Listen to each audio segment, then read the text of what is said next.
શું કૃષ્ણ અને બલરામે આટલી શીઘ્ર શિક્ષા પૂર્ણ કરી લીધી? એ બંને આશ્રમથી મથુરા માટે નીકળી ગયા છે મહારાજ. દેવકી, સાંભળ્યું તમે? સ્વામી, જે સ્વયં જ્ઞાન હોય એને કોઈ ભલા શું જ્ઞાન આપે? રાજકુમાર કૃષ્ણની, રાજકુમાર બલરામની, રાજકુમાર કૃષ્ણની, રાજકુમાર બલરામની, રાજકુમાર કૃષ્ણની, રાજકુમાર બલરામની, રાજકુમાર કૃષ્ણની, રાજકુમાર બલરામની, રાજકુમાર કૃષ્ણની. मन में हर्ष महान, नर नारी सब कर रहे, पुष्प वृष्टि जयगान, माना सबकी दे हमें, लौट के आ गए प्राण, लौट के आ गए प्राण. કૃષ્ણ, બલરામ, તમારા બંનેના મથુરા આવવાની સાથે જ એક શુભ સમાચાર બીજા પણ છે. મારા ભાઈનો પુત્ર અર્થાત તમારા બંનેનો કાકાઈ ભાઈ ઉદ્ધવ એ તમને બંનેને મળવા માટે મથુરા આવે છે. ઉદ્ધવ,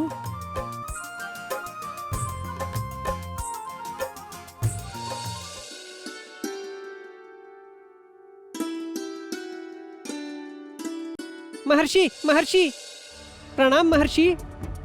આયુષ્યમાન ભવ. રાઘવ, શું વાત છે? તું તો જાણે પરમાત્માના દર્શન થયા હોય એમ ઉત્સાહિત થઈ રહ્યો છે. મહર્ષિ, કૃષ્ણ આવે છે. કૃષ્ણ?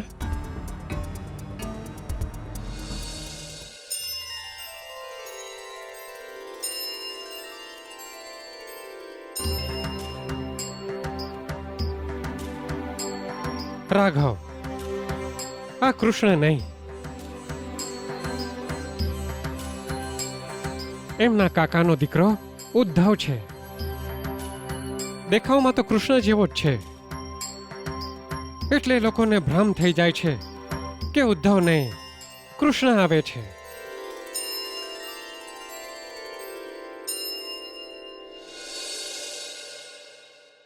મહર્ષિ ગર્ગને ઉદ્ધવના પ્રણામ. આયુષ્યમાન ભવ.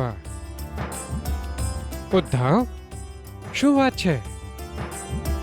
આજે અચાનક મથુરા તરફ? મથુરામાં કૃષ્ણ છે મહર્ષિ, એટલે. અર્થાત તમારા ભાઈને મળવા જઈ રહ્યા છો? નહીં, હું તો મારા પ્રભુના દર્શન માટે જઈ રહ્યો છું. આટલી ભક્તિ કરો છો કૃષ્ણની, કોઈ ન કરી શકે એટલી મહર્ષિ. ગોકુળની ગોપીઓથી પણ અધિક, રાધાથી પણ અધિક. મહર્ષિ ગર્ગ, ગોપીઓની ભક્તિ ભક્તિ નહીં, આસક્તિ છે, પ્રેમ છે, અનુરાગ છે. અને પ્રેમ કદાપી ભક્તિ ન હોઈ શકે, કેમ કે પ્રેમ તો બાહ્ય રૂપને કરવામાં આવે છે ને, અંદર વસતા આત્માને નહીં. એટલે ગોપીઓનો પ્રેમ ભક્તિ કદાપી ન હોઈ શકે. ચાલો હવે હું જાઉં છું, કેમ કે મારું મન તો વ્યાકુળ થાય છે કૃષ્ણના દર્શન માટે. પ્રણામ મહર્ષિ. આયુષ્યમાન ભવ.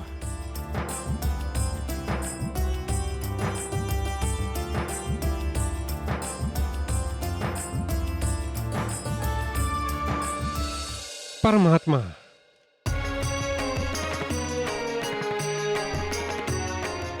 આપના પ્રિય ભક્ત ઉદ્ધવને અહંકાર થઈ ગયો છે, અને આ અહંકાર એની મુક્તિના માર્ગમાં અવરોધ ઉત્પન્ન કરી શકે છે. હે પ્રભુ,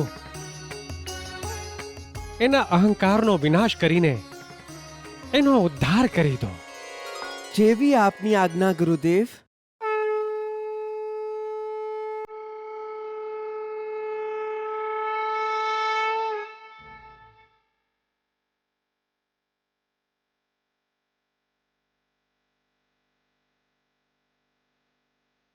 દેવકી, મહારાણી કેશનીનું મગધ નરેશ જરાસંધ પાસે જવું મારા મનમાં ભય ઉત્પન્ન કરે છે. કેવો ભાઈ સ્વામી? આક્રમણનો.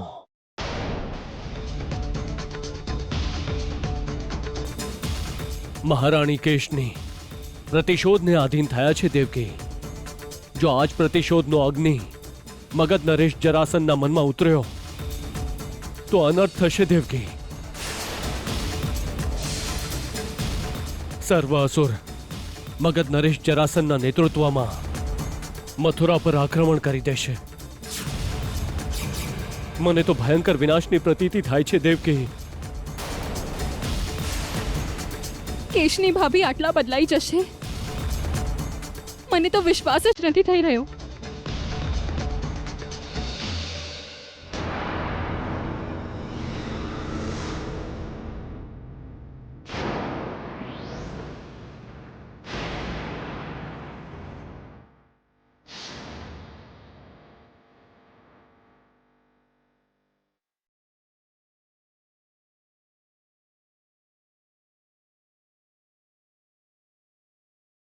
પુત્રી,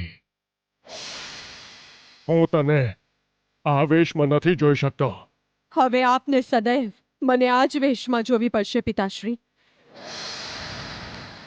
હવે મારું જીવન મારે આ જ પ્રકારે વિતાવવું પડશે.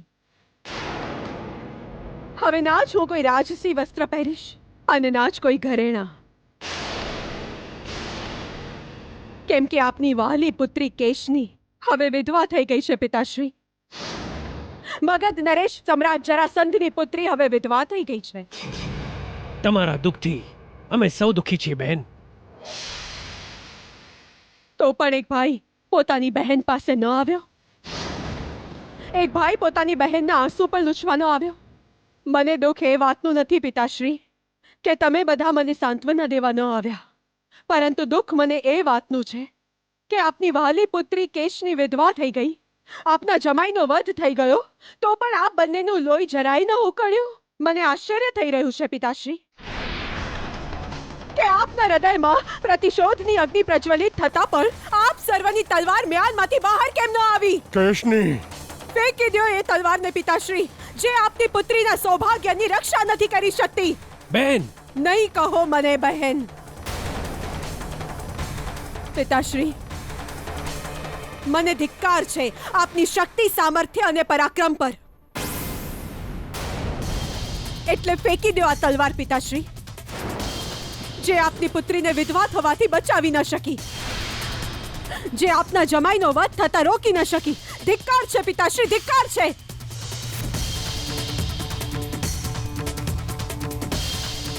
બસ કરો. પિતાશ્રી, યદि આપના સ્થાને કોઈ અન્ય હોત ને અને એની લાડલી પુત્રીના આંખોમાં અશ્રુ હોત તો આ સંપૂર્ણ પૃથ્વી પર પ્રલય ફેલાવી દેત. આપની પુત્રીની આંખોમાં આંસુ છે અને આપ શાંત છો પિતાશ્રી? પુત્રી, મારી શાંતિમાં પણ અન્યોને અશાંત કરવાની શક્તિ છે.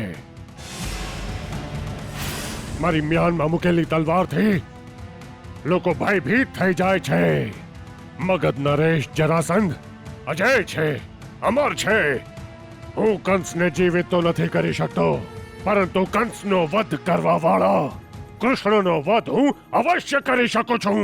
હું તમને વચન આપું છું કેશની કે હું કૃષ્ણ સામે પ્રતિશોધ લઈશ. હું એની સામે પ્રતિશોધ લઈશ. હું એનો વધ કરીશ.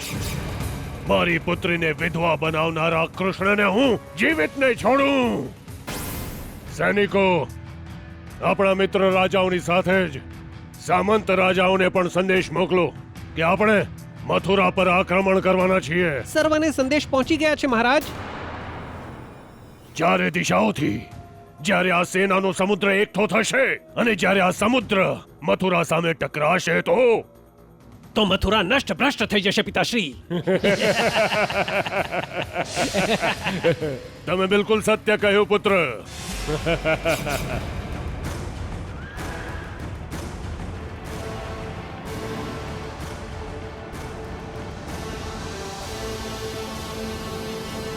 મગધ નરેશની જય હો. મહારાજ બાણાસુર, મહારાજ ભૌમાસુર અને અન્ય અનેકો રાજા સેના સહિત મગધ તરફ વધી રહ્યા છે. એમના સૈન્ય દળોના કારણે વાતાવરણમાં એટલી ધૂળ માટી પ્રસરી ગઈ છે મહારાજ કે કંઈ દેખાઈ નથી રહ્યું.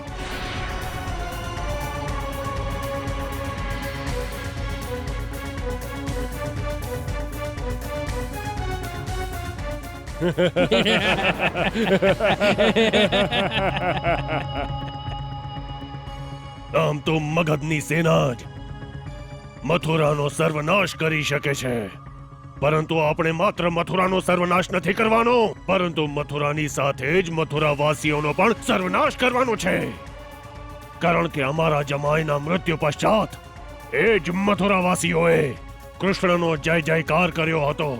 કૃષ્ણનો જય જયકાર એટલે હું એ મથુરાવાસીઓની જીભ કાપી નાખીશ. મથુરામાં રક્તની નદીઓ વહાવીશ.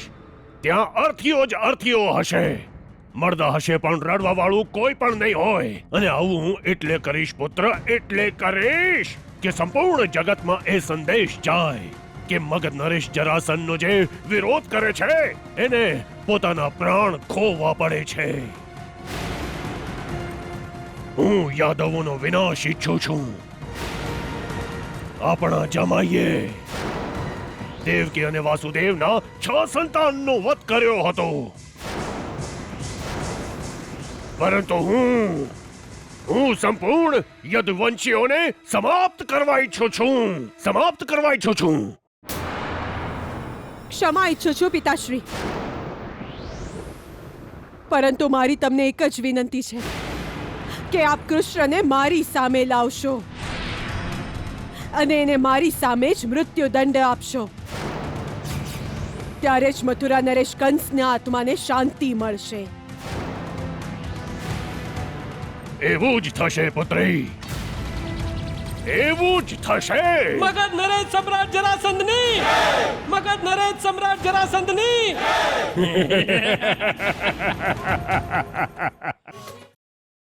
ઉદ્ધવ આવ્યો છે તો પછી એને રોક્યો કેમ?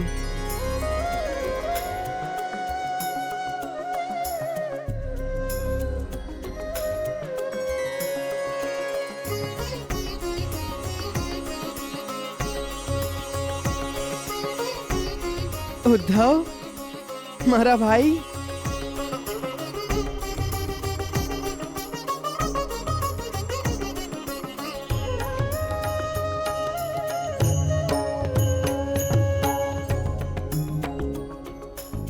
આવો.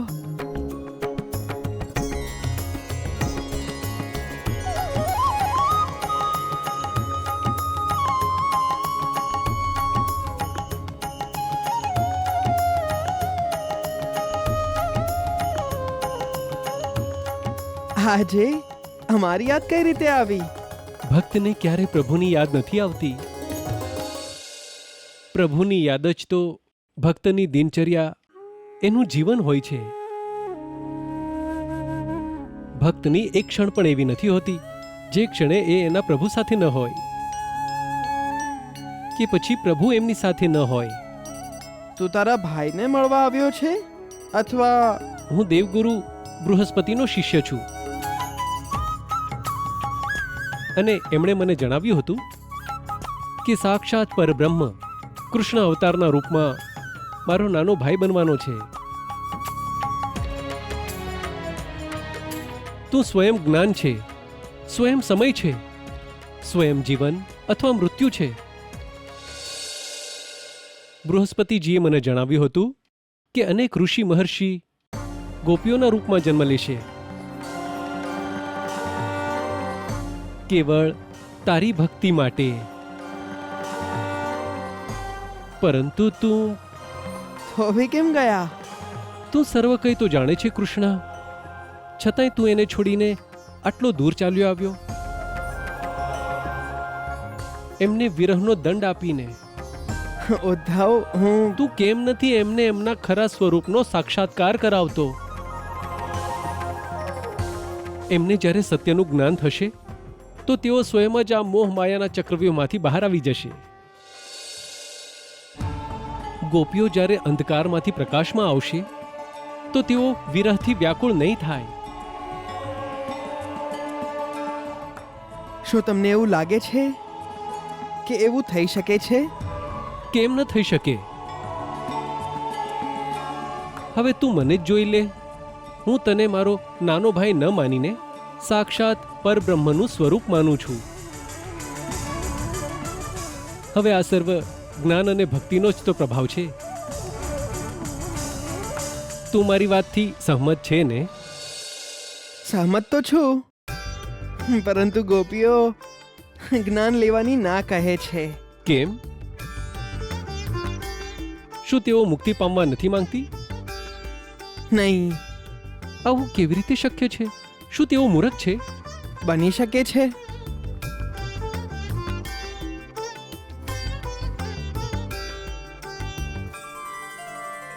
કેમ કે તેઓ પ્રેમ સિવાય કંઈ સમજવા જ નથી માંગતી. તું એને સાચા જ્ઞાનનો સાક્ષાત્કાર કરાવ કૃષ્ણ, જેથી તેઓ નશ્વર માનવ શરીરના રૂપને પ્રેમ ન કરીને તારા નિર્ગુણ અને નિરાકાર રૂપને પ્રેમ કરવા લાગે. શું સાચા જ્ઞાનથી આ સર્વ શક્ય છે? હા. તો પછી તમે જ ગોકુળ જઈને ગોપીઓને સમજાવો.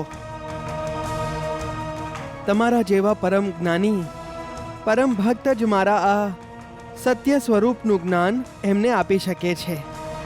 પરંતુ તું મને કેમ મોકલવા માંગે છે? તું સ્વયં જ જઈને એમને કેમ નથી સમજાવતો? ઉદ્ધવ, તેઓ મને પ્રેમ કરે છે અને મારી પાસેથી પ્રેમ જ ઈચ્છે છે, જ્ઞાન નહીં. જો હું એમને ઈશ્વરીય રૂપનું જ્ઞાન આપવા લાગીશ તો જાણો છો શું કહેશે? તું ઈશ્વરના રૂપનું વર્ણન નહીં કર કાન્હા. કરવું હોય તો પ્રેમના રૂપનું વર્ણન કરો. અને વર્ણન કરવાની સાથે અમને પ્રેમ પણ કરો.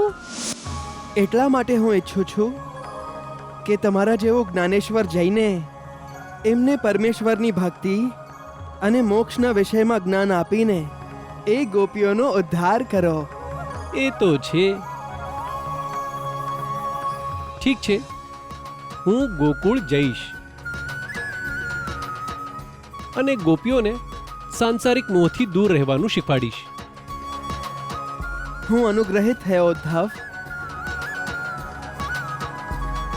મેં ગોપીઓને વચન આપ્યું હતું કે હું ગોકુળ પાછો અવશ્ય આવીશ. એ વચન જ એમના જીવનનો આધાર બની ગયું છે. એ આધાર પણ ના તૂટે અને એમને આધાર પણ મળી જાય. જ્યારે હું એમને જ્ઞાન આપીશ ત્યારે એમનું અજ્ઞાન આપમેળે જ દૂર થઈ જશે. પરંતુ તેઓ એ કેવી રીતે જાણશે કે હું તારો ભક્ત છું? હું તમને પત્ર આપીશ, જે વાંચીને તેઓ માની જશે કે તમે જે કંઈ પણ બોલી રહ્યા છો એ મારો જ સંદેશ છે. વાહ કાન્હા વાહ! તમારા જેવા ગુરુ જગતમાં અન્ય ક્યાંય નથી. હવે બધાને જ ખબર પડી જશે કે ઉદ્ધવ ગોપીઓને જ્ઞાન દેવા જાય છે અથવા સ્વયં ગોપીઓના ગુરુકુળનો વિદ્યાર્થી બનવા જાય છે. જય શ્રી